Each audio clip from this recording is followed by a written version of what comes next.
ঢাকায় ফের ভূমিকম্প অনুভূত হয়েছে। শনিবার সন্ধ্যা ৬টা ৬ মিনিটে এই ভূমিকম্প অনুভূত হয়। আবহাওয়া অধিদপ্তর জানিয়েছে, ভূমিকম্পের উৎপত্তিস্থল ছিল ঢাকার বাড্ডায়। রিক্টার স্কেলে এর মাত্রা ছিল ৩.৭।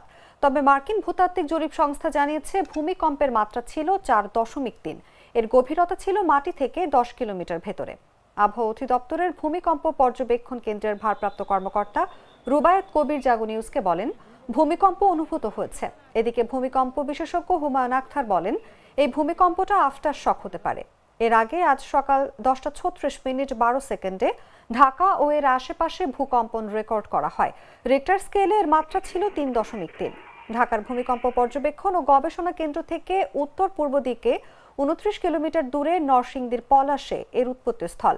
গতকাল নরসিংদীতে ইতিহাসের স্মরণকালের ভয়াবহ ভূমিকম্প সংঘটিত হয়।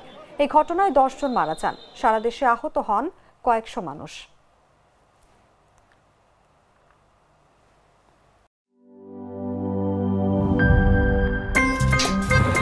আমার একটা স্মার্ট সিদ্ধান্তে 25% গ্যাসের খরচ কমেছে। ভাবছেন কিভাবে?